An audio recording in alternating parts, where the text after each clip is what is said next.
Hello साथियों, नमस्कार। Admission classes YouTube channel में आपका एक बार फिर स्वागत है। और जैसा कि दोस्तों हमने पिछले वीडियो में पढ़ा था, अभिवृद्धि एवं विकास के सिद्धांतों के बारे में चर्चा की थी और लगभग 5 सिद्धांत हमने वहाँ पर पढ़े थे। और जिन दोस्तों ने हमारा पिछला वीडियो नहीं देखा है उनके लिए हम अपने इस वीडियो में डिस्क्रिप्शन में पिछले वीडियो का लिंक दे देंगे और उसमें से आप पिछला वीडियो देख सकते हैं जो हमने अभिवृद्धि और विकास के 5 सिद्धांत पहले पढ़ चुके हैं। और उन्हीं सिद्धांतों को आगे बढ़ाते हुए दोस्तों आज हम पढ़ने वाले हैं बाकी के जो अभिवृद्धि और विकास के सिद्धांत हैं। तो चलिए देखते हैं। पिछले वीडियो में हमने 5 सिद्धांतों का जो है चर्चा की थी, जिसमें से पहला सिद्धांत हमने पढ़ा था सतत एवं निरंतरता का सिद्धांत कि विकास जो है वो सतत और निरंतरता की प्रक्रिया के आधार पर आगे बढ़ता है, हमेशा चलने वाली एक प्रक्रिया है। और दूसरा हमने सिद्धांत पढ़ा था कि विकास की दिशा का सिद्धांत या सिर से पैर का सिद्धांत। हमने पढ़ा था कि इसी सिद्धांत के अनुसार जो बालक में अभिवृद्धि और विकास की जो दिशा है वो सिर से पैर की तरफ होती है, अर्थात सिर से जो उसका मस्तिष्क है, सबसे पहले मस्तिष्क का विकास होता है और फिर वो उसके जो है बाजुओं और आंख इनकी तरफ बढ़ता हुआ और धड़ की तरफ लास्ट में जो है वो पैरों का विकास होता है, उसकी टांगों का विकास होता है दोस्तों। उसके बाद में हमने पढ़ा था एक विकास की गति का सिद्धांत कि जो विकास की गति है वो बालक में सभी अवस्थाओं में एक जैसी नहीं होती, वो अलग अलग अवस्थाओं में अलग अलग ही पाई जाती है। तो इसके अंदर हमने पढ़ा था। उसके बाद में हमने पढ़ा था विकास का एकीकरण का सिद्धांत कि बालक किस तरीके से अपने अंगों का एकीकरण सीख जाता है कि प्रारंभ में वो पूरे अंग को चलाना सीखता है और फिर धीरे धीरे उस अंग के किसी हिस्से को, भाग को वो चलाना सीख जाता है और लास्ट में उस अंग का पूरे अंगों में, पूरे भागों में, सभी हिस्सों में वो एकीकरण करना सीख जाता है। उसके बाद हमने पढ़ा था सामान्य से विशिष्ट का सिद्धांत कि बालक पहले सामान्य क्रिया सीखता है, सामान्य कार्य करता है, आसान सरल कार्य करता है और वो धीरे धीरे जटिलता की और विशिष्टता की ओर बढ़ता है दोस्तों। तो ये हमने पिछले लेक्चर में पढ़ चुके हैं 5 सिद्धांत। अब इनके अगले सिद्धांतों को हम पढ़ेंगे, जिसमें हम सबसे पहले जो अपना छठा सिद्धांत यहाँ पर पढ़ने वाले हैं दोस्तों, वो है हमारा छठा सिद्धांत है व्यक्तिगत भिन्नता का सिद्धांत। व्यक्तिगत भिन्नता का सिद्धांत।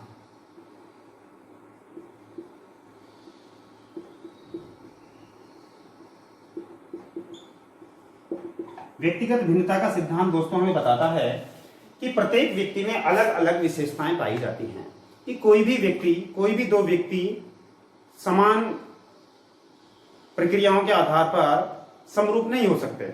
उनमें किसी न किसी रूप में कोई ना कोई एक विशेषता, भिन्नता अवश्य पाई जाती है। हम देखें कि कोई भी बालक जो है उसमें वृद्धि और विकास की जो दर है, विकास की दृष्टि से बालक, कोई भी 2 बालक समरूप नहीं हो सकते। यहाँ तक कि 2 जुड़वा बच्चे भी एक समय में जो जन्म लिया है उनमें भी किसी न किसी रूप में भिन्नता पाई जाती है और वो भी अपने किसी खास विशेषता से अलग होते हैं। तो ये व्यक्तिगत भिन्नता का सिद्धांत हमें बताता है कि प्रत्येक व्यक्ति अपने आप में अनोखा होता है, अलग होता है और हर 2 व्यक्तियों के मध्य कोई ना कोई अंतर या भिन्नता पाई जाती है। इसके बाद दोस्तों हम देखते हैं अगला जो सिद्धांत है हमारा वो है चक्राकार।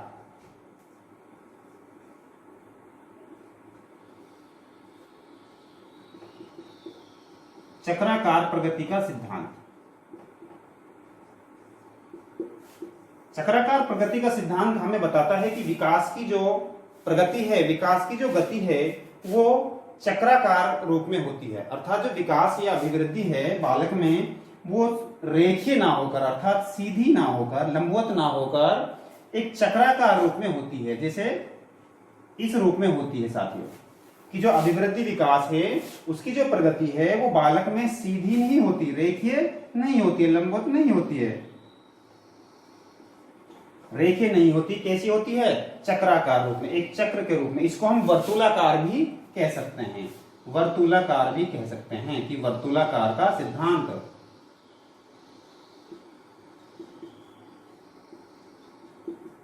कि विकास का वर्तुलाकार का सिद्धांत भी हम इसको कह सकते हैं कि जो बालक का विकास अभिवृद्धि है वो रेखीय या लंबवत ना होकर वर्तुलाकार रूप में अर्थात चक्राकार रूप में होती है। कि जैसे बालक जन्म के समय जो है, जो परिवर्तन बालक में जन्म के समय होते हैं उसमें कुछ यहाँ पर आकर लगभग 6 माह के बाद परिवर्तन दिखाई देगा, अचानक परिवर्तन होगा। फिर जो है धीरे धीरे उसकी जो गति है परिवर्तनों की वो धीमी या तीव्र, जैसे हम पहले पढ़ चुके हैं कि विकास और अभिवृद्धि हमेशा बालक में निरंतर रूप से होते रहते हैं, लेकिन जो इनकी गति है उसमें भिन्नता आ जाती है, कभी तीव्र तो कभी मंद, कभी तीव्र तो कभी मंद। इस तरीके से जो है बालक जैसे जो है शैशवावस्था में बालक में परिवर्तन बहुत तेजी गति से होते हैं, बाल्यावस्था में फिर परिवर्तनों की जो दर है वो मंद हो जाती है, फिर एक बार किशोर अवस्था में आकर उसमें तेजी से परिवर्तन हमें दिखाई पड़ते हैं। तो जो परिवर्तन है वो रेखीय नहीं होते, बल्कि कैसे होते हैं, वो चक्राकार रूप में, वर्तुलाकार रूप में होते हैं दोस्तों।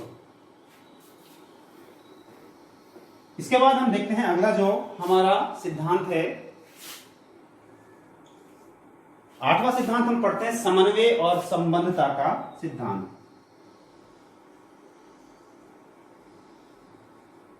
समन्वय या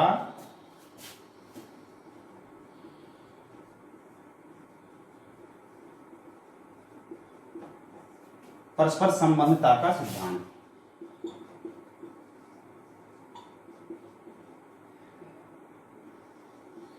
साथ ही यह सिद्धांत हमें बताता है कि अभिवृद्धि और विकास में परस्पर आपस में समन्वय या संबंध पाया जाता है, कि अभिवृद्धि और विकास आपस में एक दूसरे से संबंधित हैं। जैसे हम कहें कि यदि बालक में शारीरिक विकास हो रहा है, अगर बालक का शारीरिक विकास होगा तो उसके साथ साथ उसके जो अन्य विकास हैं, जैसे कि सामाजिक है, सामाजिक विकास, मानसिक विकास या संवेगात्मक विकास, अगर बालक का शारीरिक विकास हो रहा है तो उसका सामाजिक, मानसिक और संवेगात्मक विकास भी इसके साथ साथ अवश्य ही होंगे। इसका मतलब बालक के अभिवृद्धि और विकास में संबंधता अर्थात समन्वय पाया जाता है, तालमेल पाया जाता है। जैसे हम देखें कि किसी बालक का, कोई बालक शारीरिक रूप से अच्छा मजबूत है, सुडौल है, लेकिन मानसिक रूप से वो कमजोर है, और मानसिक रूप से कमजोर होने के बाद अब बालक अपने शरीर का किस तरीके से उपयोग करेगा और अपने मानसिक और शारीरिक विकास में वो तालमेल बिठाकर अपने किसी ऐसे क्षेत्र को चुनेगा जिसमें उसको सफलता हासिल हो जाए दोस्तों। तो उसमें जो अंत्यक्रिया हुई, जो परस्पर उसमें संबंध हुआ, उसी को दर्शाता है कि विकास और अभिवृद्धि में परस्पर समन्वय और संबंधता पाई जाती है, कि सभी पक्षों में, बालक के सभी पक्ष जो हैं उनमें आपस में संबंध पाया जाता है। इसके बाद हमारा जो 9वां हम देखते हैं कि ये बहुत मोस्ट इंपॉर्टेंट सिद्धांत है, इसमें से अक्सर जो है क्वेश्चन बनता है, ये है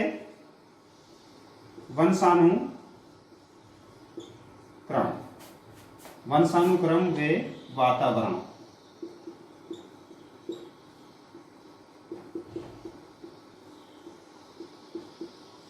वंशानुक्रम और वातावरण का सिद्धांत।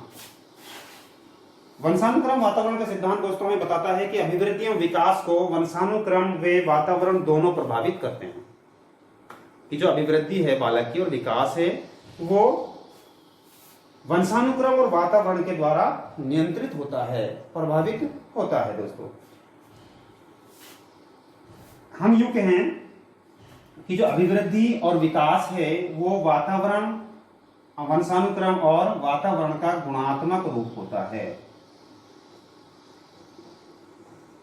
गुणात्मक रूप होता है। ये जो है दोस्तों क्वेश्चन अक्सर पूछा जाता है कि वंशानुक्रम और वातावरण का विकास अभिवृद्धि क्या है, गुणात्मक रूप है। इसको आपको, ये मोस्ट है, अक्सर ये क्वेश्चन बहुत सारे पेपर में पूछा जाता है। इसको आपको याद रखना है, ध्यान रखना है विशेषकर कि जो अभिवृद्धि विकास है वातावरण, वंशानुक्रम और वातावरण का क्या है, गुणात्मक रूप है। इसके बाद में हम पढ़ते हैं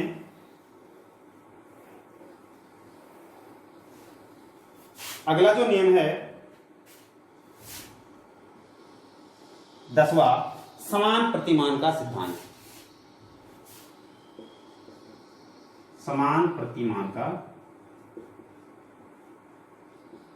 सिद्धांत।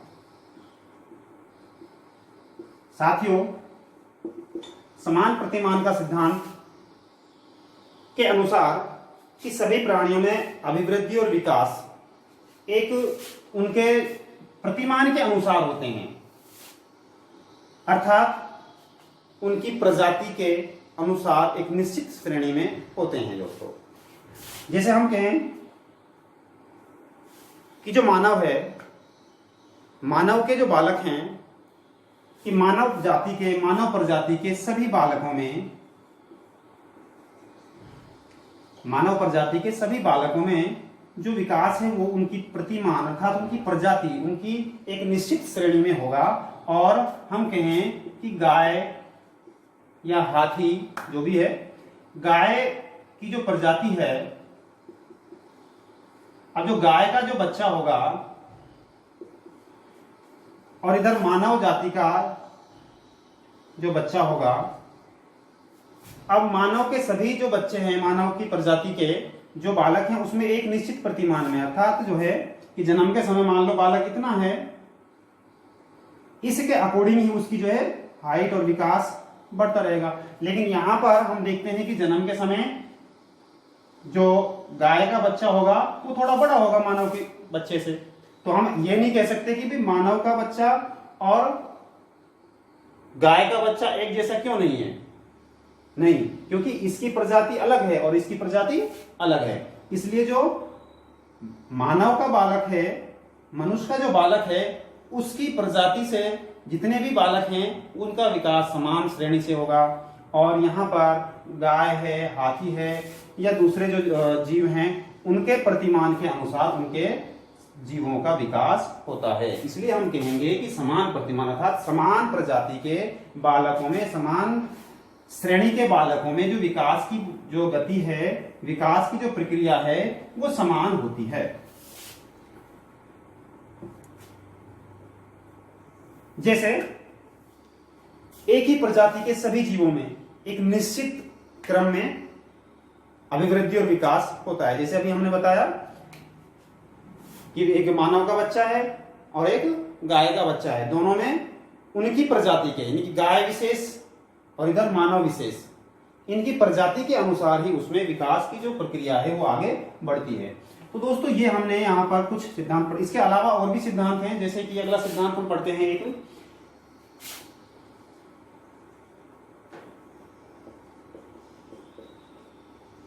परिमार्जितता का सिद्धांत।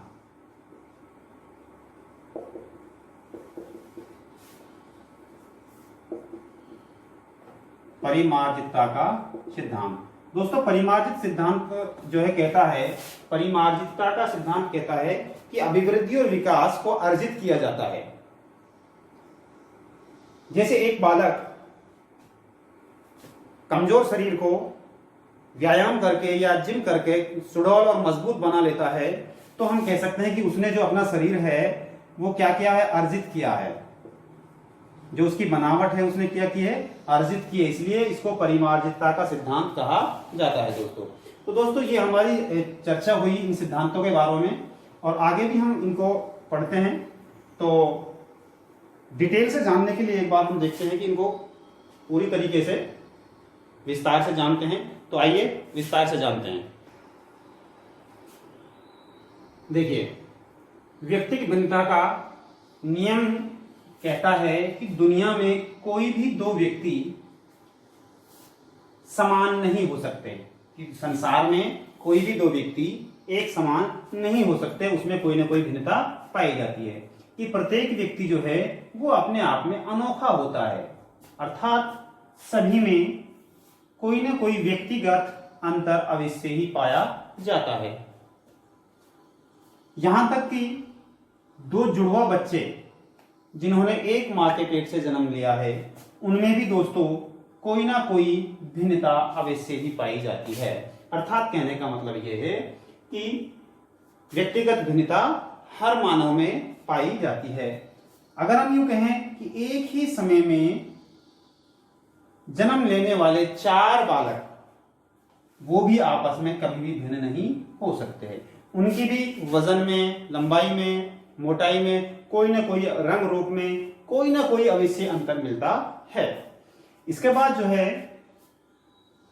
हमने पढ़ा चक्राकार प्रगति का नियम या वर्तुलाकार विकास का सिद्धांत। वर्तुलाकार विकास का सिद्धांत कहता है कि अभिवृद्धि में विकास रेखीय नहीं होता या लंबवत नहीं होता, अर्थात सीधा नहीं होकर कैसा होता है, चक्राकार रूप में होता है, अर्थात वर्तुलाकार रूप में होता है। मतलब परिवर्तनों में यहां पर उतार चढ़ाव आता रहता है कि जैसे हमने बताया था कि रेखीय गति से नहीं होता है, कैसे होता है, वर्तुलाकार। इस तरीके से जो है बालक में विकास होता रहता है कि उसमें परिवर्तन जो होते हैं वो उनमें जो है तेजी और मंद आती रहती है, धीमापन आता रहता है, तीव्रता आती है, कभी मंद हो जाते हैं, अचानक परिवर्तन भी हमें देखने को मिलते हैं। जैसे किशोर अवस्था में जब बालक प्रवेश करता है उसकी बोली बदल जाती है ना, उसके जो है शरीर का जो है सुडौलपन उसमें विकसित हो जाता है, मजबूताई आ जाती है। तो जो परिवर्तन है उसमें उतार चढ़ाव आता रहता है, इसलिए हम इसको कहेंगे कि रेखीय ना होकर वर्तुलाकार होता है, चक्राकार रूप में होता है। इसी के संदर्भ में हरलोग मौद्य हैं, हरलोग भी कहते हैं कि जो बालक का जीवन है वो घंटी की आकृति के समान है। अर्थात वो कहते हैं कि जो बालक का जीवन है वो रेखीय नहीं है, वो घंटी की आकृति के समान है, घंटी की आकृति के समान है। वो कहता है कि बालक में यहां से जो परिवर्तन किशोर अवस्था या यौवन अवस्था के हैं, यौन अवस्था में और यहाँ जो है वृद्धावस्था में जो परिवर्तन है, विकास की दर है, यौन अवस्था तक जो है बालक में रचनात्मक परिवर्तन होते हैं दोस्तों, लेकिन वृद्धावस्था में जो परिवर्तन है उसके वो विनाशात्मक होते हैं, विनाशात्मक होते हैं। तो हरलोग मौद्य कहते हैं कि बालक का जीवन घंटी की आकृति के समान है कि उसके जो परिवर्तन हैं उसमें किशोर अवस्था तक या यौन अवस्था तक हम कहें तो परिवर्तन जो होते हैं वो रचनात्मक होते हैं, जबकि वृद्धावस्था में विनाशात्मक परिवर्तन होते हैं। उसके बाद हमने पढ़ा था परस्पर समन्वय या संबंधता का सिद्धांत। इस सिद्धांत के अनुसार सभी बालक जो होते हैं उनमें जो विकास है वो परस्पर, सभी प्रकार का जो विकास है वो परस्पर संबंध होता है, अर्थात सामाजिक, मानसिक, शारीरिक, संवेगात्मक विकास आपस में संबंधित होते हैं। अगर बालक का शारीरिक विकास हो रहा है तो संभव है उसके अन्य विकासों में भी प्रगति होगी, मानसिक, सामाजिक और संवेगात्मक विकास भी साथ साथ चलेंगे दोस्तों। इसके बाद में हमारा जो अगला सिद्धांत था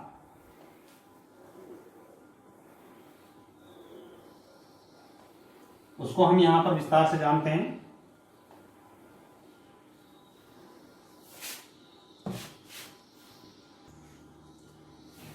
वंशानुक्रम व वातावरण का सिद्धांत। इस सिद्धांत के अनुसार अभिवृद्धि एवं विकास वंशानुक्रम और वातावरण का गुणात्मक रूप होता है कि बालक जो भी होता है वो अपने वंशानुक्रम और वातावरण के अनुसार उसका जो है विकास होता है। कि बालक के व्यवहार का जो 90% है उसको वंशानुक्रम और 10% को वातावरण नियंत्रित करता है। कि बालक का जो वंश है, वंशानुक्रम है, वो बालक के व्यवहार को 90% नियंत्रण करता है, जबकि वातावरण केवल 10% का ही नियंत्रण करता है। तो सबसे ज्यादा जो प्रभाव होता है बालक के व्यवहार पर वो किसका होता है? वंशानुक्रम का, बिल्कुल राइट, और कम वातावरण का। कि जैसे आपने देखा होगा कि किसी बालक के माता पिता अगर लंबे हैं, उनकी जो लंबाई है वो ज्यादा है, तो अक्सर जो है बालक भी, उनके बच्चे भी लंबाई लेकर जो है पैदा होते हैं और उनकी लंबाई भी ज्यादा होती है। और 10% जो है उनको वातावरण नियंत्रित करता है, कि जैसे वातावरण में बालक रहता है उस तरीके से उसमें परिवर्तन होने लग जाते हैं। ये सबसे मोस्ट इंपॉर्टेंट आपको याद रखना है दोस्तों, कि जो अभिवृद्धि और विकास है वो वंशानुक्रम और वातावरण का क्या है, गुणात्मक रूप है। ये अक्सर जो है आपसे पूछा जाता है, बहुत सारे एग्जाम में इस तरीके से ये पूछे जाते हैं। तो आपको रखना है कि वंशानुक्रम और वातावरण का गुणात्मक रूप होता है अभिवृद्धि एवं विकास। फ्रैंक इसके संदर्भ में कहते हैं कि व्यक्ति का जो जीवन है, व्यक्ति की जीवन यात्रा एक चौड़ा मार्ग है जिस पर प्रत्येक व्यक्ति को चलना है। ये फ्रैंक का कथन है साथियों, कि व्यक्ति की जीवन यात्रा एक चौड़ा मार्ग है जिस पर प्रत्येक व्यक्ति को चलना है। यह था वंशानुक्रम और वातावरण का सिद्धांत। अगला पढ़ा था हमने समान प्रतिमान का सिद्धांत। समान प्रतिमान का सिद्धांत कहता है कि सभी प्राणियों में अभिवृद्धि और विकास उनकी प्रजाति के समान प्रतिमान अर्थात श्रेणी के अनुसार होता है। जैसे मानव जाति के सभी बालकों में वृद्धि और विकास सिर की ओर से प्रारंभ होकर पैरों की ओर चलता है। इसे हम विकास क्रम की एक रूपता भी कहते हैं, कि जो विकास एक निश्चित क्रम में चलता है उसको हम विकास क्रम की एक रूपता भी कहते हैं। कि सभी मानव के सभी प्राणियों में एक रूपता पाई जाती है, अर्थात एक श्रेणी में एक निश्चित प्रतिमान में विकास अभिवृद्धि होता है, तो हम उसको कहते हैं विकास क्रम की एक रूपता। अब ऐसा तो होता नहीं है कि एक हमने पढ़ा है कि बालक जो मानव का बालक है सिर से पैर की तरफ विकास हो रहा है, अब किसी का उल्टा तो हो नहीं सकता। तो ये निश्चित क्रम में चलता है कि सिर से पैर, कोई भी बालक है मनुष्य का, मानव जाति का, उसका विकास जो होगा वो सिर से पैर की ओर ही होगा, नहीं कि किसी दूसरी दिशा से। इसके बाद हमने पढ़ा था एक परिमार्जितता का सिद्धांत। परिमार्जितता का सिद्धांत कहता है कि अभिवृद्धि एवं विकास अर्जित किए जाते हैं, अर्थात इनका अर्जन किया जाता है। जैसे हमने बताया कि कोई दुबला पतला बालक है और कमजोर बालक है, वो जिम जाकर व्यायाम करके और कसरत कर कर अपने शरीर को सुडौल और मजबूत बना सकता है। इसके बाद एक अन्य सिद्धांत आता है जन्म क्रम का सिद्धांत। जन्म क्रम का सिद्धांत कहता है कि यदि किसी परिवार में 2 या 2 से अधिक बालक हैं तो जो अभिवृद्धि और विकास होगा वो सर्वाधिक कौन से बालक में होगा। इस नियम के अनुसार वो सबसे ज्यादा जो सबसे छोटा बालक होगा परिवार का उसमें होगा। कि जन्म क्रम के सिद्धांत के अनुसार परिवार के 2 या 2 से अधिक जो बालक हैं उनमें विकास और अभिवृद्धि की दर सबसे ज्यादा सबसे छोटे बालक में पाई जाएगी। क्यों? क्योंकि मानव में बालक में प्रवृत्ति होती है अनुसरण करने की, देखकर सीखने की। तो आपने देखा होगा कि परिवार में जब 3 या 4 बच्चे, 2, 3, 4 बच्चे होते हैं तो दोस्तों सबसे छोटा जो बच्चा होता है वो स्कूल नहीं जाता है, उससे पहले ही वो कुछ लिखना और 1-2 अक्षर बोलना सीख जाता है। उसने कहां से सीखा ये सब? अपने छोटे बहन भाइयों से, जो उनके बड़े बहन भाई हैं उनसे उन्होंने ये सारी चीजें सीख ली। कि जब बड़ा बहन भाई घर पर पढ़ता है, होमवर्क वगैरह करता है, तो छोटे बहन भाई उनके साथ में बैठकर पढ़ना सीख जाते हैं। तो बड़े बच्चों की तुलना में, बड़े बहन भाई की तुलना में सबसे ज्यादा जो परिवार में विकास हुआ वो किसका हुआ? सबसे छोटे बालक का विकास हुआ है। तो ये कहता है जन्म क्रम का सिद्धांत। इसके बाद एक और हम बिंदु पढ़ते हैं कि जो विकास है, विकास की भविष्यवाणी की जा सकती है।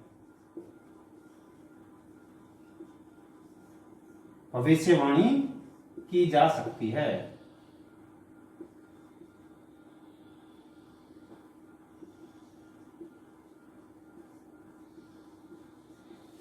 कैसे भविष्यवाणी की जा सकती है? कि हम कहें कि किसी का जो बालक प्रारंभ से हट्टा कट्टा है, मोटा है, तो हम उसका अनुमान लगा सकते हैं कि अच्छा पहलवान बनेगा, ऐसा कह सकते हैं। तो या फिर किसी बालक की जो बुद्धि है, जो उसकी जो इंटेलिजेंसी है, जो मानसिक विकास है, उसको देखकर हम कह सकते हैं कि बहुत बड़ा जो है ये कोई अधिकारी बनेगा, बहुत अच्छा इंटेलिजेंट बच्चा है। तो हम इसका क्या कर सकते हैं, विकास या अभिवृद्धि की भविष्यवाणी कर सकते हैं, और इसीलिए हम इसको कह सकते हैं निश्चित पूर्व कथनीय सिद्धांत।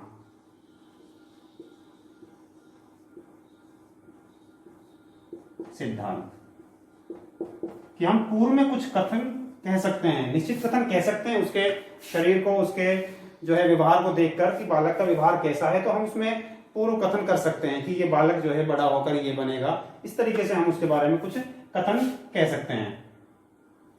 इसके बाद हम एक और देखते हैं, विकास जो है केंद्र से सिरों की ओर जाता है। कि विकास जो है सबसे पहले कहां से शुरू होता है, केंद्र से, फिर किधर जाता है, वो शिराओं की ओर जाता है, सिरों की ओर। कि अभिवृद्धि विकास केंद्र से सिरों की ओर होता है। जैसे हम देखें कि मान लो ये हड्डी है, अब सबसे पहले ये इसका केंद्र है, तो सबसे पहले इस केंद्र का विकास होगा, उसके बाद में बाहरी जो आवरण है इसका, ये इसका विकास होगा। ये हमने बोल दिया इनको शिरा। कि सबसे पहले विकास जो है वो केंद्र का होता है, और उसके बाद बाहरी आवरण का, बाहरी क्षेत्र का विकास होता है। इसलिए हम इसको कह सकते हैं निकट से दूर का नियम। निकट से दूर का नियम क्यों कहा हमने इसको निकट से दूर का नियम?